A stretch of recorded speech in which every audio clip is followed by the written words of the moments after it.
Good morning students. आज हम आपको लेसन 3 यानी कि अध्याय 3 और यूनिट 2 रक्त परिसंचरण तंत्र के बारे में पढ़ाएंगे। पाठ सामग्री है इसकी प्रस्तावना, हृदय, मूल धमनी, हृदय धमनी तथा निम्न व उच्च महाशिराएं, धमनी व शिरा में अंतर, हृदय के कार्य, रक्त परिसंचरण संक्षेप में रक्त परिसंचरण के प्रभाव, नाड़ी अवस्था के अनुसार नाड़ी की गति और पेसमेकर। इस पाठ के अंतर्गत हम इन सभी चीज़ों के बारे में पढ़ेंगे। प्रस्तावना। मानव शरीर का एक महत्वपूर्ण अंग हृदय है, जो अपने अंदर रक्त को एकत्र करने तथा संपूर्ण शरीर में रक्त संचार करने का महत्वपूर्ण कार्य करता है। यानी संपूर्ण शरीर में जो है रक्त वो हमारा कौन हृदय भेजता है। रक्त परिसंचरण तंत्र को हृदय तंत्र का तंत्र कहा जाए तो अधिक उचित होगा। हृदय की शक्ति के बिना रक्त का परिभ्रमण कदापि संभव नहीं। हृदय इस तंत्र का अत्यंत महत्वपूर्ण अंग ही नहीं वरन रक्त संचालन संस्थान का केंद्र है। हृदय रुधिर को रक्त की नलियों में प्रभावित करके शरीर के सभी अंगों को पोषित करता है।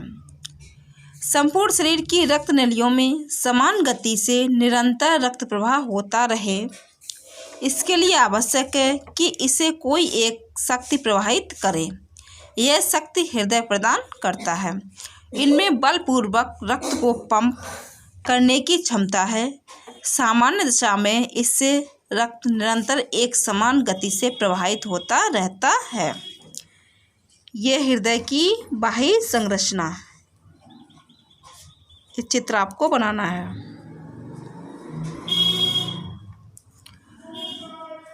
हृदय रक्त को रक्त धमनियों में पंप करता है, जो बार बार विभाजित होकर बारीक शाखाओं के रूप में समस्त शरीर में अपना जाल फैला देता है।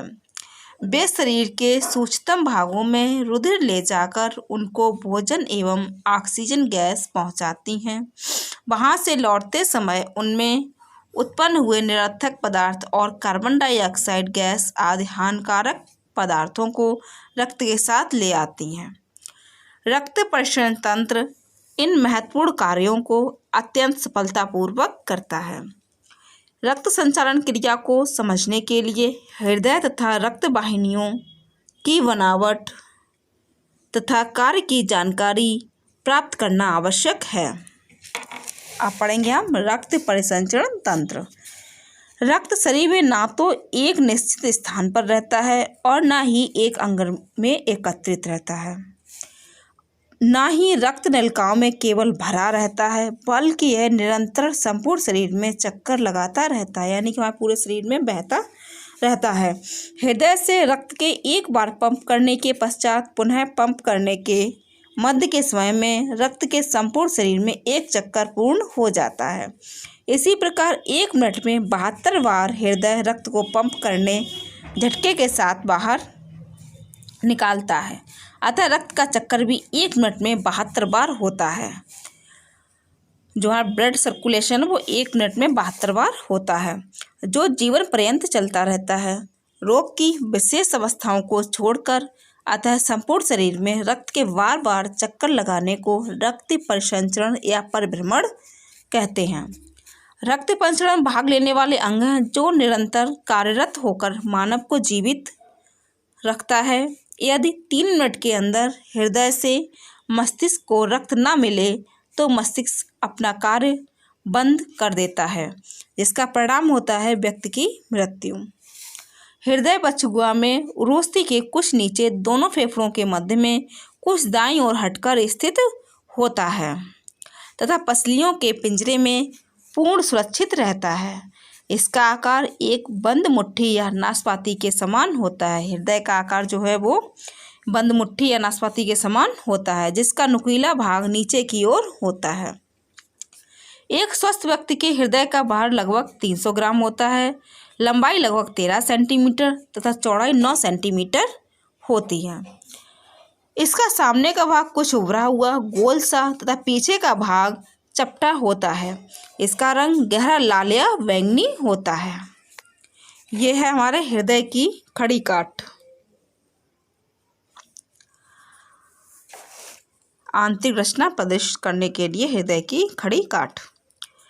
हृदय पुष्ट अनैच्छिक पेशियों से बना रहता है, जिससे यह स्वतः कार्यरत रहता है। हृदय के ऊपर एक महीन रेशेदार तंतुओं का पारदर्शक आवरण चढ़ा होता है, जिसे हृदय आवरण कहते हैं, तथा इसके नीचे एक श्लैष्मिक झिल्ली की तरह होती है, जिसमें एक प्रकार का तरल पदार्थ स्रावित होता रहता है, जिससे हृदय आसपास के अंगों की रगड़ से भी बचा रहता है। इस श्लैष्मिक तह को अधिहृदय स्तर या एपिकार्डियम कहते हैं। अब पढ़ेंगे हम हृदय की आंतरिक रचना के बारे में। हृदय की आंतरिक रचना को समझने के लिए यदि आप इसे लंबवत काटें तो आपको विदित होगा कि हृदय अंदर से खोखला सा है, जो एक खड़ी मांस सूत्रों की मजबूत पेशी से दाएं व बाएं दो भागों में विभाजित है। इस पेशी के कारण दोनों भागों का रक्त एक दूसरे में मिलने नहीं पाता। इसमें से दायां भाग बाएं भाग की अपेक्षा कुछ मुलायम होता है। दायां भाग जो है वो बाएं भाग की अपेक्षा अधिक मुलायम होता है, स्पंजी। ये दोनों भाग पुनः दो दो भागों में विभक्त होते हैं, जिन्हें कोष्ठ कहते हैं। ये कोष्ठ ऊपर नीचे होते हैं, जिनके मध्य में एक प्रकार के कपाट लगे होते हैं, जिन्हें वाल्व कहते हैं, तथा ऊपरी कोष्ठ को आलिंद्या कोष्ठ तथा निचले कोष्ठ को निलय, ग्राहक या छेपक कोष्ठ कहा जाता है। हृदय में दो अलिंद व दो निलय होते हैं। दोनों अलिंद व निलय के मध्य लगे हुए कपाट कमीज की जेबों की भांति होते हैं, जिससे अलिंद का रक्त निलय में तो आ जाता है, किंतु वापस अलिंद में नहीं जाने पाता। बाईं ओर कपाट त्रिपर्दी होते हैं तथा बाईं ओर के द्विपर्दी होते हैं। दाईं ओर के जो कपाट हो त्रिपर्दी होते हैं और बाईं ओर के कपाट जो वो द्विपर्दी होते हैं, जिनके मुख नीचे की ओर होते हैं। ऊपर के अलिंद रक्त से भर जाने पर कपाटों पर दबाव डालते हैं, जिससे वे खुल जाते हैं तथा रक्त को निलय में भेजने के पश्चात बंद हो जाते हैं। दोनों अलिंद व दोनों निलय एक दूसरे के विपरीत साथ साथ कार्य करते हैं, अर्थात एक साथ दोनों अलिंद रक्त से भरते हैं, फिर कपाटों के खुलने से दोनों निलय में एक साथ रक्त आता है। हृदय के दाएं भाग में अशुद्ध रक्त या बाएं में शुद्ध रक्त होता है। दाएं भाग में अशुद्ध रक्त और बाएं में शुद्ध रक्त। रक्त नलिकाएं। हृदय के कोष्ठों में कुछ छिद्र होते हैं, जिनमें से होकर कुछ रक्त नलिकाएं अंदर प्रवेश करती हैं तथा कुछ हृदय से बाहर की ओर निकलती हैं। ये नलिकाएं 3 प्रकार की होती हैं, जिन्हें हम कहते हैं धमनियाँ, केशिकाएं और शिराएं। कल हम धमनियों के बारे में पढ़ेंगे। Thank you.